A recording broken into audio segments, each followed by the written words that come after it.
What you see is the aftermath of the flood of the summer of 2011. The lake rose up more than 4 feet over the summer. Well, if you scan out towards the lake, where you see the trees and the bushes in the distance, that's where the beach normally sits. So that's I'm guessing a little over 100 meters. And the lake was back to the road on the other side, and in fact extended a couple of kilometers inland from there at the peak of the flood.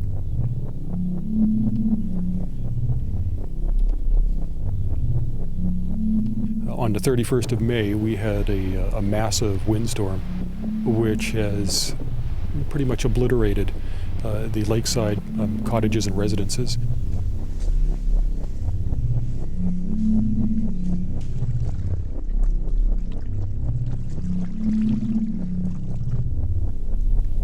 Well, this was an exceptional event. It was due to flooding on the Assiniboine River, which was prolonged much longer than normal because of flooding both on the main stem of the Assiniboine and on the Souris. We had a double flood. And the portage diversion was opened on the 6th of April and stayed open for 122 days, much longer than has ever happened before. About 3 times as much water as has ever been dumped into the lake was dumped into the lake. And enough water moved through the portage diversion from the Assiniboine to raise the lake level about 4.1 feet, and the lake rose about 4.1 feet this summer.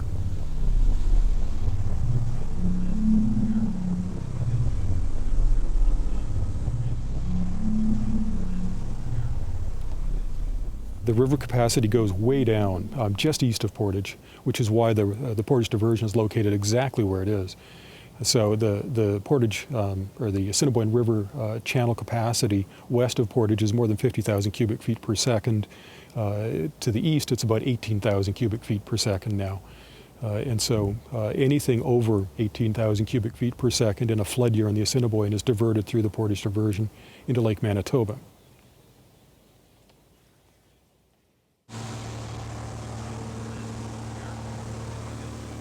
The lake has been very stable for a half century, as I said, since the Fairford water control structure went in. That was built in response to flooding in the 1950s, where we had very high lake levels, not as high as this year, about a foot lower than what we got to in July of this year. And prior to that, there was fairly substantial water level fluctuation in Lake Manitoba. If we go back a little bit further, we saw water levels this high in 1881-82, and the lake got to about the maximum level that we got to this year, a little over 817 feet above sea level. And perhaps twice before in the 19th century, in 1852 and 1826, there were extensive floods on the Assiniboine River. The Assiniboine, when it floods its banks, does drain naturally into Lake Manitoba. And so perhaps we've seen water levels in this range 4 times in the last 200 years. The flood modelers describe this year's event as anywhere between a 1 in 300 year flood on the Assiniboine to a 1 in 2,000 year event on Lake Manitoba, which is technically true. I don't debate the models, but when history tells you that this has happened perhaps 4 times in 200 years, then I believe the data rather than the models.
I'm Gordon Goldsborough. I'm a professor of biology at the University of Manitoba, and we're at the Delta Waterfowl Research Station on the edge of the Delta Marsh, right next to Lake Manitoba. I'm standing on the lawn next to one of the lab buildings at the research station. And as you can see, I'm standing in water that's over 1 meter deep, because the water that was in the lake has flushed out over the beach ridge between the lake and the marsh and is headed out across the farmland to the south of here. There's lots of implications of the flooding that is occurring right now. One of them is, of course, that it's killed all of the grass, but more profoundly, it's going to kill all the trees around me too. Most of these trees are reasonably well adapted to occasional water. They don't mind having their roots wet once in a while. What they're not used to is having their roots wet all the time. And they've been flooded now for several months, and it's quite likely they're going to be flooded for several months more.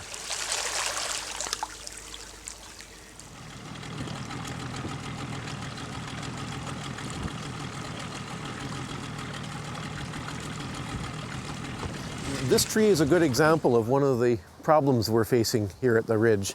The water level has already been up fairly high on the tree. You can see, in fact, the debris that was left behind when the water was higher at some point in the past.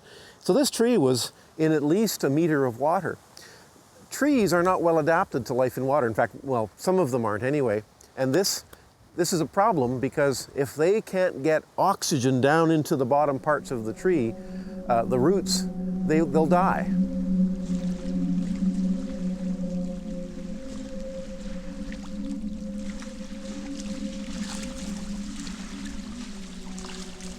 You can't say categorically that every tree will last a certain length of time. It varies from one species to another. Some trees are just simply better adapted to life in water. There are, in fact, trees that live in water. They're adapted to it.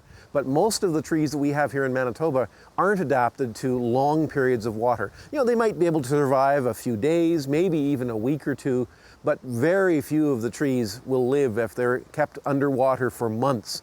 And as it is here, they've now been underwater for at least 4 months. It's looking like they will likely be underwater for several more months.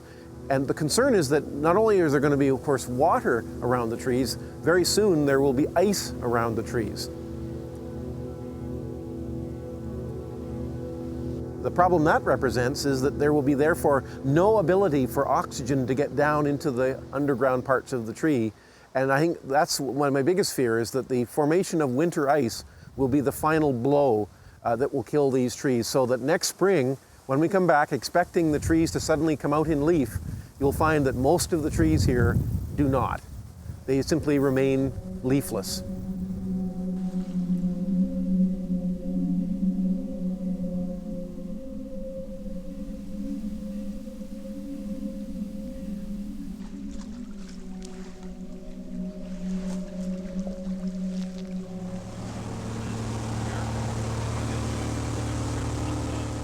The beach ridge that separates Delta Marsh from Lake Manitoba is very narrow, and it's made up of almost pure sand.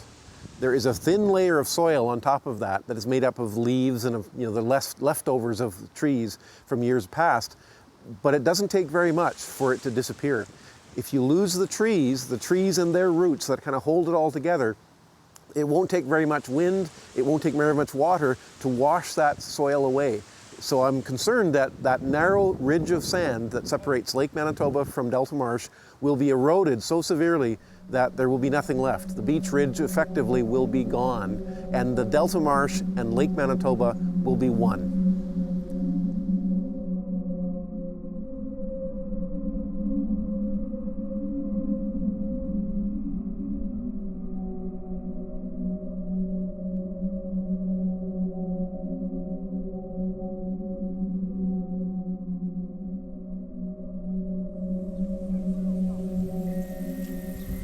Now this year the land does look like it's the marsh, and I guess it is the marsh now.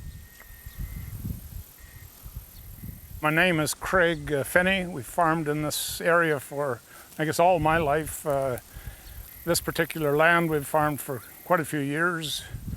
This is the first year that we've never been able to seed it. Normally the plan last winter was to sow this all to canola, which would have been 600 acres of canola. This year there's absolutely nothing seeded on it.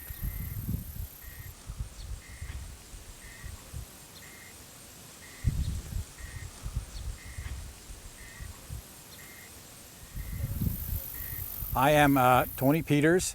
I live beside the diversion. I lived there before the diversion was there. And Lake Manitoba shoreline has grown by 5 to 6 miles around what would be called normal. And that has impacted our farmland. And so as a result of that, we were unable to do any seeding this year.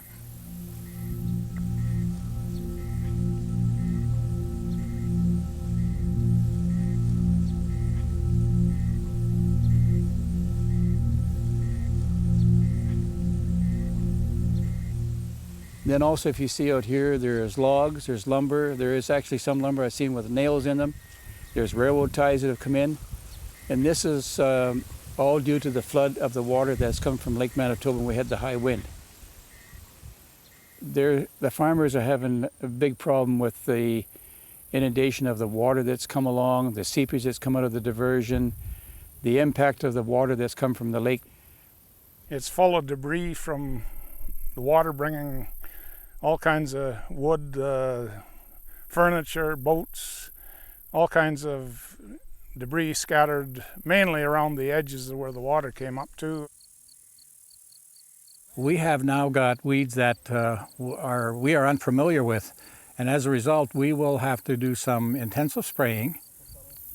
The reclaiming of farmland is not just a 1 or 2 year operation. We can't afford or don't want another year with this kind of water, because then all your work is for naught. So it's an ongoing problem if we keep getting water like this, and then it becomes very, very expensive to reclaim that land.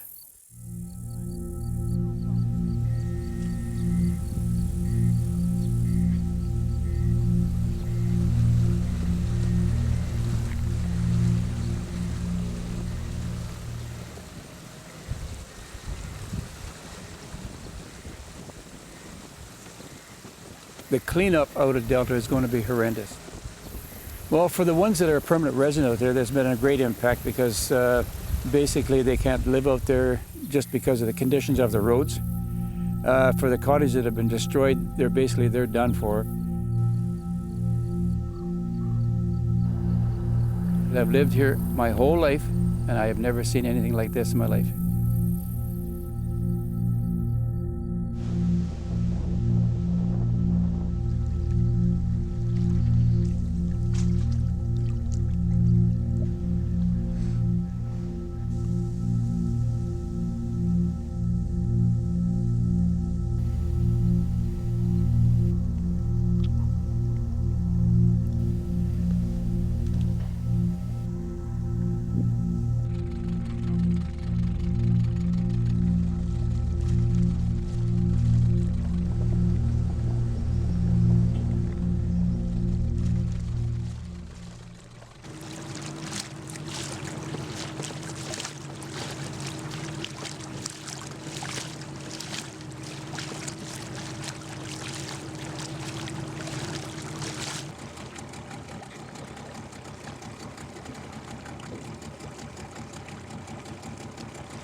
Well, right now we're standing in front of our place. I call this the front on the lakeside. And we're looking out on the lake, Lake Manitoba, the southern shore. And this is where we had a lot of devastation here in May.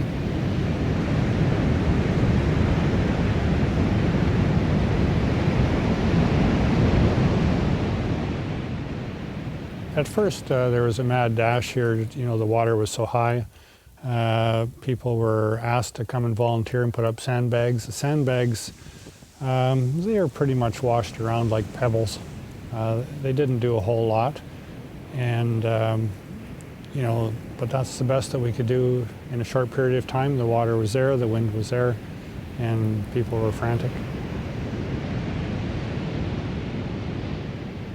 The beach used to be about, could be 500 feet, 600 feet, something like that. But every year was a little different. Well, the rock wall was something that when we had the flood, and the water was so high, we were concerned that we would have been totally washed out. Well, the rock wall here, I think, was quite effective. There's a lot of weight here, so as the water is pounding, the water kind of hits the rock and it disperses. You know, like I say, it's helped us up, you know, to a certain degree. But if we get a big, huge wind, could be 90, 100-kilometer-an-hour winds, we still could have a similar situation and further damage. So we're still concerned.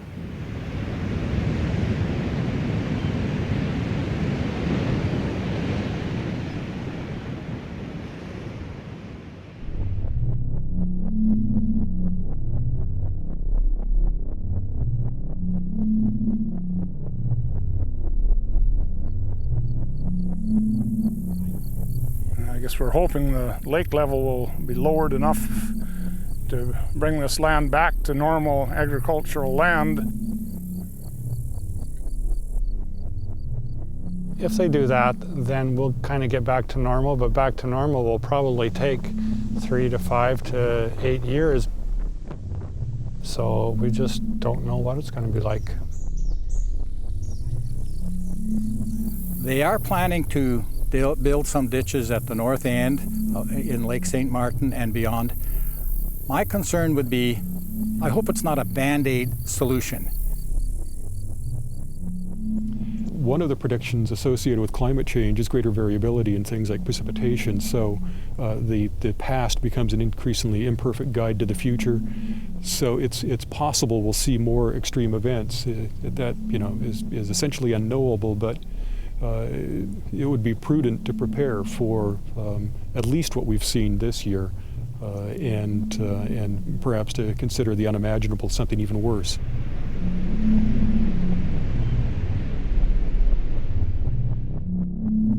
We don't know where this is all going to tally. You know, we won't know until things start to go back to normal. And that's something that could happen in a year or a couple of years, or this may be the new normal.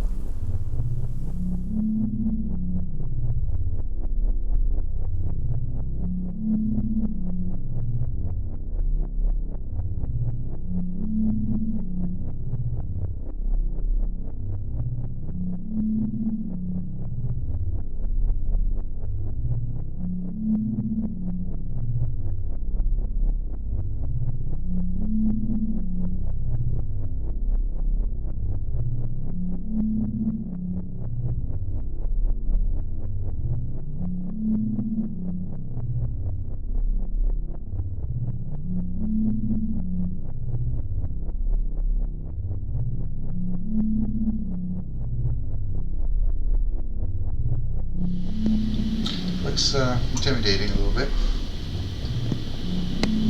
but we're holding up.